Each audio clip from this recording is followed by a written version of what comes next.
to be a new Honolulu mayor, which is the highlight of the 2020 election.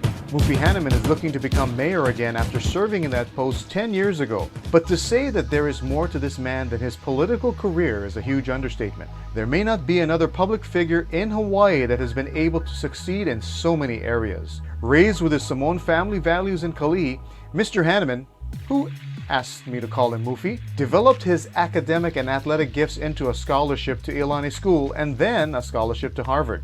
Mufi's professional career ranges from government work in Washington, D.C. with presidents, then back home with governors. Along the way, he is an educator, coach, business executive, and currently the president and CEO of the Hawaii Lodging and Tourism Association. Did I mention that he played basketball at Harvard, has a beautiful singing voice, hosts a Saturday oldies radio show, has advocated for girls basketball with his MUFI HANNEMANN's Jamboree, and provided scholarships for students. I have always wanted to talk story with Mufi because he is definitely one person in which there is so much you can talk about. But I wanted to start with the day I first met him. I gotta start with going back to the first time I actually met you, which was way back when I was in high school at McKinley High School playing basketball on the basketball team. And our coach, Louis Faleafini, says, "Oh, goodness. Yeah, we're going to have a special guest work with you guys today."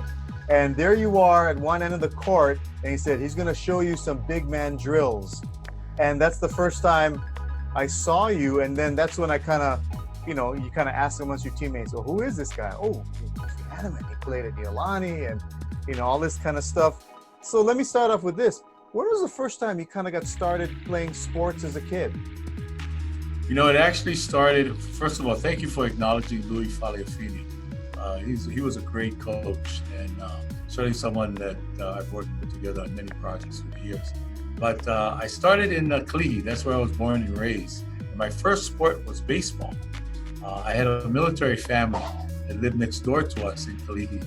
And they encouraged me to be a member of the Kalakaua Athletic Club. So there I was. I was this tall, gangly guy, couldn't quite get my body together I was growing, 3 or 4 inches every year. So I played first base and right field. And I was one of those guys, I went up to bat, it was either home run or strikeout. And then I found my niche being a pitcher. But then they started to play the games on Sunday. And for us in the Church of Jesus Christ of Latter-day Saints, that's a day of rest. So my mom said, "You got to give up baseball." I said, "Mom, I just started. I found my groove." And of course, the next sport was basketball. And that was also the Kalakaua Athletic Club, right there where Kalakaua Intermediate is located, outdoor courts there in the gym. That's where I learned the game of basketball. And that became the sport of choice until I went to Iolani. And then I added football because I was always too big to play pop water football at that age. When did you kind of know that you were pretty good at athletics? Well, I had a wonderful coach at Kalakaua Athletic Club. His name was Seichi. Coach Seichi was a dairyman for Medical. And he just had this wonderful philosophy of how we should play together as a team. And so back then, I kind of patterned my game after Lou El Cinder, who now became Kareem Abdul-Jabbar. I had these 4 Japanese buddies of mine that could run the court. So I would just rebound, throw it out to them. They'd go down to get a layup and out. If not, I'd come strolling down, they'd give me the ball, and I was right under the basket and I'd put it up. And then after, of course, I decided to, I acquired a game of my back to the basket, which is I really specialized in as a young man. Later on became that turnaround jumper and the like. And so my brother helped me a lot with those moves. And certainly when I went, I've been blessed with other coaches along the way. My height has always been my calling card, but I was a pretty good cerebral player. I always like to try to outthink my opponent, and as a coach, outthink them. And then, of course, combining that with the fact that I like to pass the ball. Most big men at that time, you give them the ball inside, you'll never see it. Yeah. I was quick. If they double team me, I'd kick it out. And that's why a lot of guards like to play with me, because that was a style that I played when I was a young person learning the game.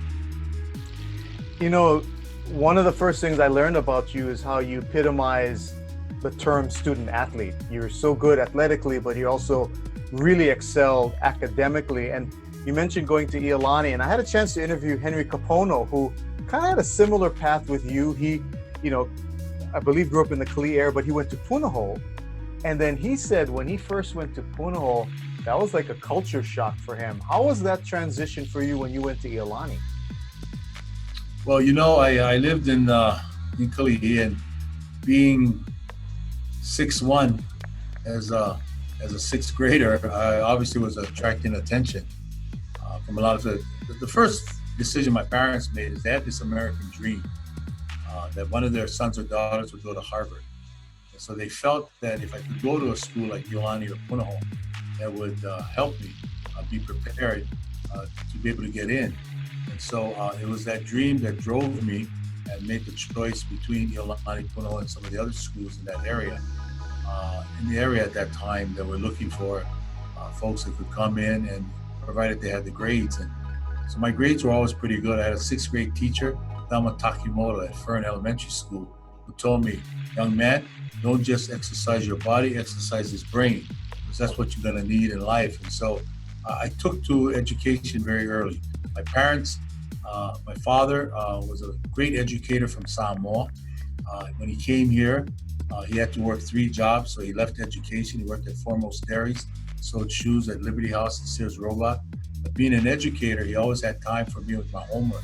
My mom was just one of those strong women at home who said, you know what, you're just not going to go play every day. She said, once a week, we're going to walk to the Kalihi Palama Library, and I want you to borrow books, and I want you to read. So that's what I did. So, it was that balance at home where it wasn't just sports, because it would be very easy for me to gravitate to that. But those were the kind of things I grew up with. And so going to a school like Iolani helped me prepare to eventually go to Harvard. Thanks to my parents driving me, thanks to the wonderful teachers that I had along the way at Iolani, Eddie Hamada, Robert Slate, Eddie Hamada for athletics, Robert Slate for history, Harold Keebles for English, and the wonderful staff support that we had there. They really put me in a position that when I graduated, I had choices of going to Harvard, Yale, Princeton, Stanford, Brown, Cornell, all on a scholarship. It was a wonderful mentoring and support that I had along the way. So I know without a shadow of doubt, I never would have been able to do that in my part of my phase of my life, were it not my parents, were it not my teachers, my coaches, my faith. They all somehow saw something in me, and they brought it out in me. And then also my parents at home said, whatever you reap in life, you need to share it with others. Don't just keep it to yourself, which is why I gravitated to a career in public service, as well as the private sector nonprofit world that I deal in. And, if you get into your career, if there is someone that has, talk about experience in so many different areas of private business, obviously in government on all levels, now with the tourism industry that you have your position here, you're an educator at Iolani. You have really gotten into so many different areas of a professional life.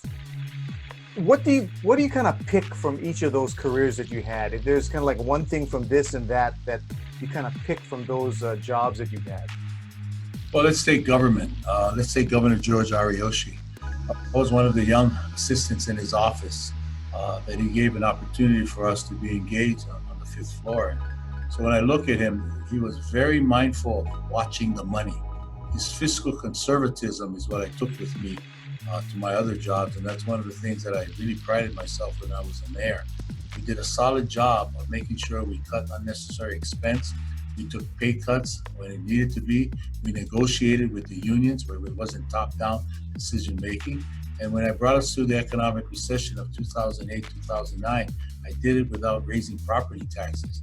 And he was always one to talk about the future and making sure we take care of our obligations. So we were the first administration that took the rainy day fund very seriously. So we put money regularly into it, and it's grown to 127 million today. We also kept our promises to retirees that we would fund the EUTF. We did that before the state basically said to all the counties they needed to do that. We also increased the bond rating while I was there. That bond rating is still holds today. So that's what I took from him. fiscal responsibility. From Governor Waihee was the ability to sort of reach out and think out of the box. And that's what we did with saving Hawaiian Airlines when I worked for Governor Waihee. They were on the brink of bankruptcy. So thinking out of the box was a loan guarantee program where in return for the state guaranteeing that Hawaiian Air could remain in business, we were able to stave off the creditors that were rushing to basically collect. And then would have left them at the mercy of perhaps going into bankruptcy. The Pro Bowl. I remember when that came up, the governor said, NFL is calling and they want to take the Pro Bowl game out of here. And so I thought creatively is that we don't have dollars to put behind that, but if we made it part of a tourism marketing strategy for Hawaii, the monies that DBIT, which I was the director that we were giving to HVCB at that time, or Hawaii Visitors Bureau, we would earmark for a sports promotion program like the Pro Bowl. And so that's how we were able to keep it here. It was that creative thinking out of the box that he allowed me and encouraged me to do, that I was able to bring some of these ideas. From Vice President George Bush, who became president, what I learned from him is the importance of saying mahalo. He made a lifetime career of these 3x5 cards that he would basically do after every trip, after every mission, not just to the president or prime minister, but the folks that helped him at the hotels, the folks that helped him to board the plane. It was just a part of his thinking, and that's something that I have taken into context. From the business career, obviously would be JWA Doc Byers, the head of Mauna Loa, Macadamia Nuts and Seabird Company. With him, it was like, never treat every day like all is lost. He says, there's a silver lining in everything out there. Be optimistic, be cheerful. And it's important that you not be so down in the dumps that you can't lift the rest of your organization up. So it's that optimistic thinking that I took from him, that I try to be in the times that there appears to be no hope, like right now, the challenges that we face. Always look for that silver lining. Always try to see a positivity in other people and the things that you choose to do. And last but not least, with my parents, I learned the importance of family. My parents used to say, after all is said and done, at the end of the day, it's your family. So those are the things I take into those lessons that I learned, to always look to help others. We were a family that prayed together, played together, stayed together. Faith was very important, and that's what Gail and I try to do now in our family, to make sure as we extend that philosophy to all of those who are related to us or who I see out there. And that's one of the reasons why I decided to come back at this time. There's too many people that are hurting, too many people that are suffering, too many people with horror stories. They don't know where the next paycheck is going to come. Mom and Dad always told me, if you're in a position to help, you need to help.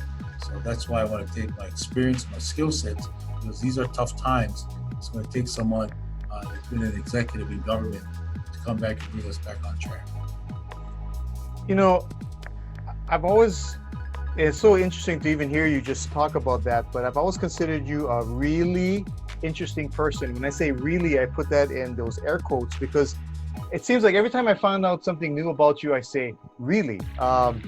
MUFI HANNEMANN can sing really well. Really? And you can.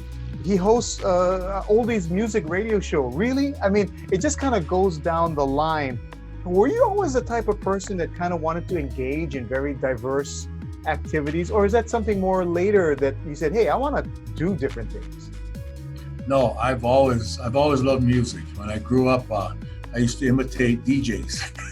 and my brothers and sisters were always musically inclined. So they'd buy the records, they'd buy the 45s, and I would listen to it. And any song that I would like, I would take it to school. I remember and my classmates at Fern and at Puhali Elementary School, I would remember that whenever there was a downtime and we used to take a nap, I would favor the class with a song. I would get up there and sing the latest Elvis Presley song and just entertain before them. And of course, my brother was a real entertainer in the family. My mother was a wonderful guitar player. My father played the clarinet. So all those things lent to that. So I was always kind of pretty engaging in that respect, and always tried to make sure that life is fun. Even now I say, even though you're in a job that takes up a lot of your time. It's a lot of serious work to be done. You got to make it fun. Because if it's not fun, then it becomes drudgery.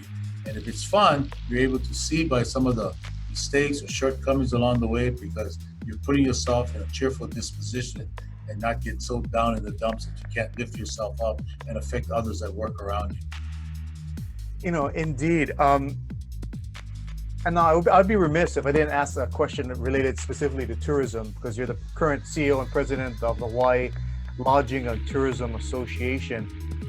There's always this ongoing chatter, about the state of Hawaii needs to diversify their industries and not put all their eggs in one basket, which is tourism. But I've read that you have kind of talked about diversifying tourism in and of itself. Can you explain that a little bit more? Sure. Thanks for asking that question. From Governor Ariyoshi, Governor Burns, Governor Waihee, all the governors, all the mayors, our congressional delegation, we've always strived to find that economic diversification idea, initiative.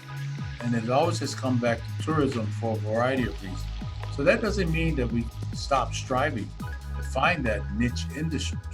But in this short period of time to get people back to work, I'm saying go back to our core competence. It's tourism. $17 billion in revenues, $2 billion in taxes, employs over 200,000 people. That's the industry that's been tried and true. Now, in going back to it, let's be responsible in bringing it forward. Let's make sure that it's not, where we're going to get up to 10 million visitors again, and the feeling is going to be it's more quantity over quality. I think this is the perfect time now to reboot and make sure that we're bringing in people who are healthy, people who are quality minded, and also going to realize that things may be a bit more expensive now, because airlines have been losing so much money, hotels have been losing so much money, so the prices have to be raised. Also, I'm going to push, we're a big proponent for impact fees. When I was a council member, that's when Mayor Harris wanted to extract a fee for people using the bay. But I quickly separated that out to say local people should not pay to go to the beach. That is a responsibility of outside people that come here, the travelers. Where we can make it based on parity is that both of us should pay for parking on top of Hanauma Bay. But let's make sure all the monies that are collected at Hanauma Bay go to a special fund to be used exclusively for that bay. And that model that was established in the mid-90s is what's in place today. I think we should do more of that so that it's responsible tourism. I think in also going forward with tourism, we need to embrace the Hawaiian culture more so. Get them engaged, as opposed to when there's an incident, there's a crisis, then we ask them. I like to do it at the front end and make sure that all those segments of our society, especially those who are experts in the Hawaiian culture, can be at the table. Now, in terms of what you had talked about, asking me that question, I believe if we're going to diversify, let's diversify from within. Because if tourism is what we do best, then let's do sports tourism. What I mean by that is take Aloha Stadium. We're going to have a brand new stadium in 2023, I believe. Let's start thinking now, what are the kind of events that we want to bring here that will be able to have that healthy mix of travelers coming here and local people who want to see. Talking about perhaps another Pro Bowl type of event activity. How about concerts at Aloha Stadium? We know that Bruno Mars can sell that out. Well, let's kind of think beyond the box and think what else for musical events that we could have come here. Let's talk about film tourism. And I know Governor Ariyoshi was really big on this, because I remember when on his staff, man, all of us were just going crazy when Charlie's Angels came to his office. And he would say, besides Hawaii Five-0, we got Charlie's Angels here and so forth. That's a proven successful endeavor for us. We've seen with Magnum PI, we've seen with Hawaii Five-0. They've been rebooted, if you will, and they're still drawing rave reviews. I'm aware of the fact that some of the film offices have already been contacted for films that want to come to Hawaii as opposed to other areas. Let's accelerate that aspect. What about agritourism? It's a proven winner of the Hawaii Food and Wine Festival. Roy Yamaguchi and Denise Yamaguchi have brought in the islands. Let's look for maybe another food and wine festival that the millennials would love to see and be a part of. There's tech tourism. What is that initiative in the tech industry?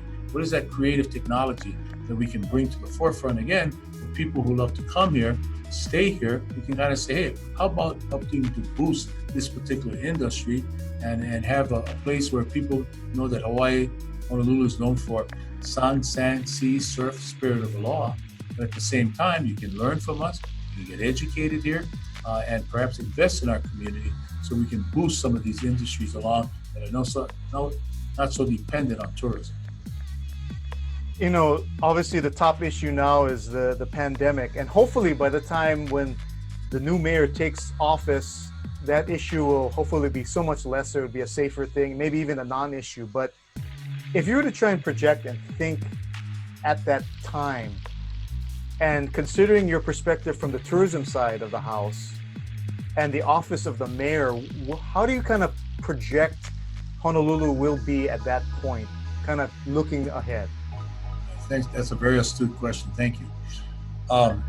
I've been saying, if you think getting through the pandemic was very difficult, I really believe the greatest challenges for Honolulu and the state of Hawaii is ahead of us. Why? Because it's going to take time to get this economy going back again. There's so many challenges that we face. First of all, there's a traveling public that is reluctant to travel.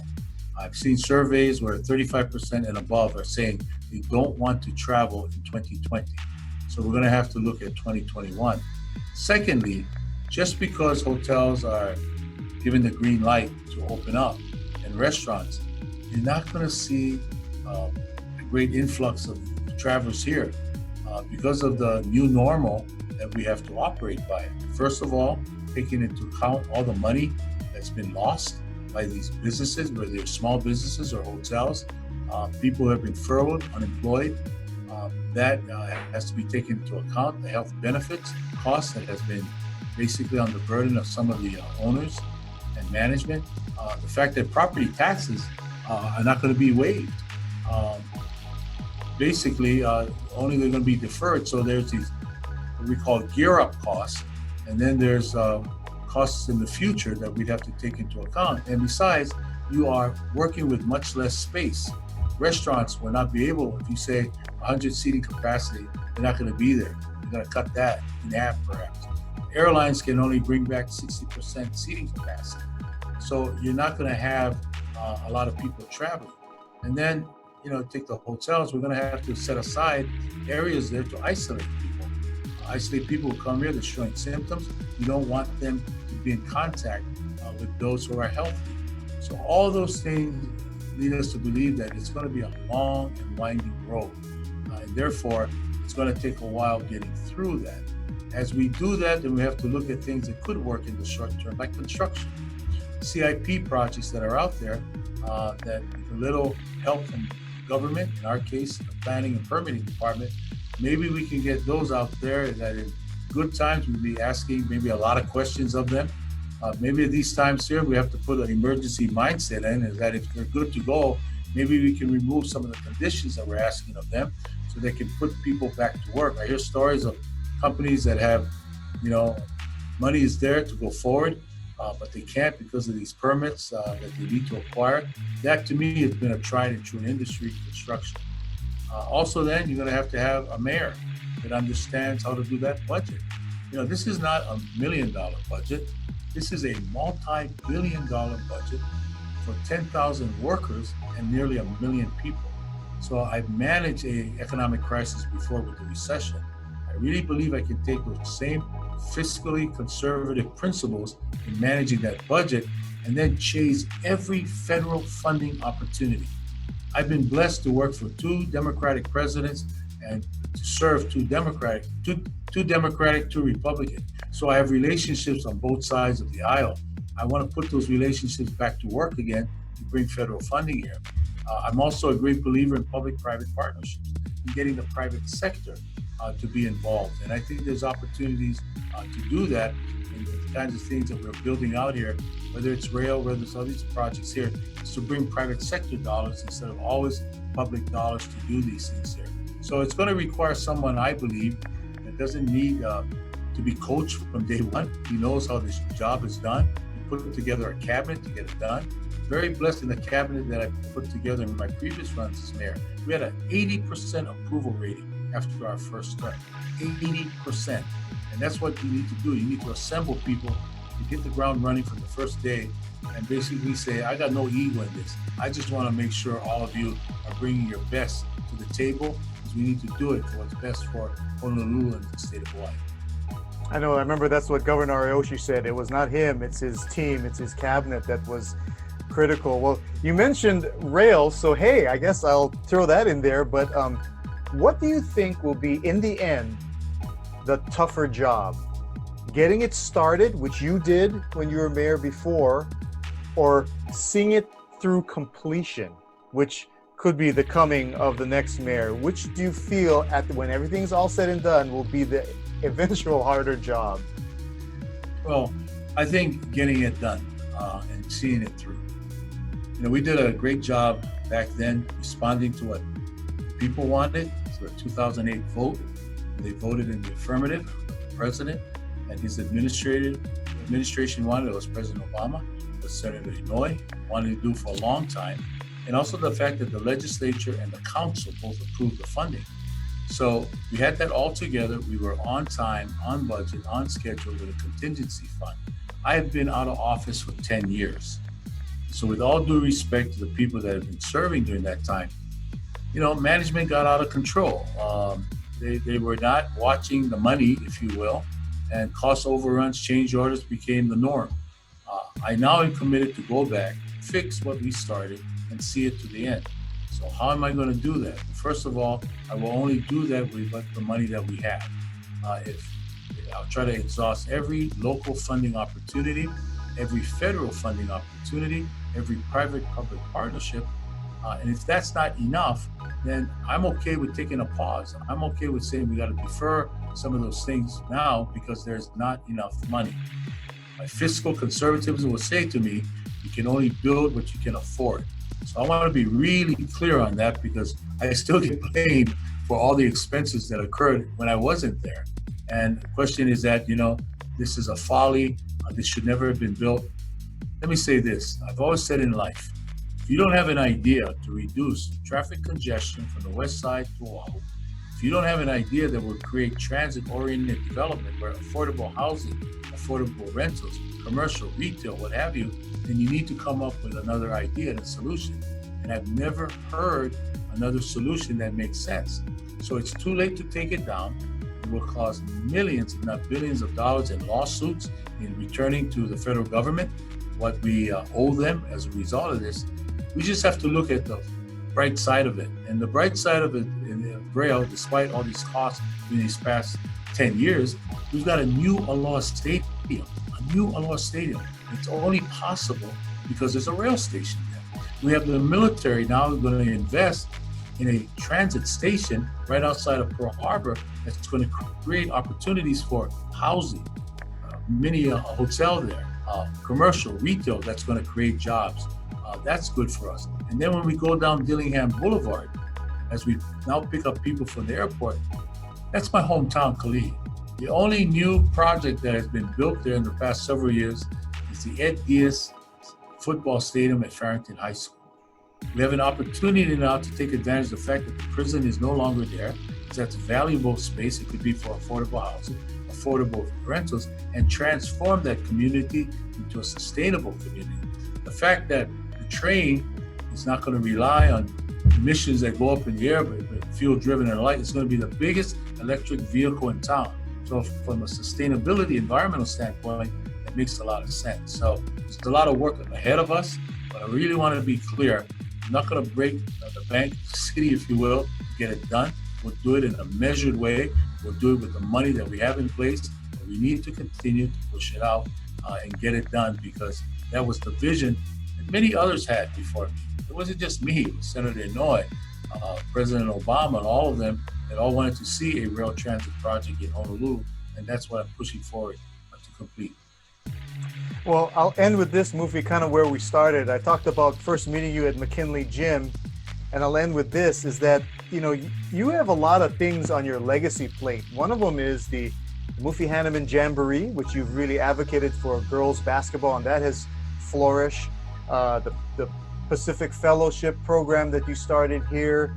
And aside from, your great business and political career, anything else that you want to fit that you said, you know what, I want to add that to my legacy plate? Anything there you want to throw that dart at?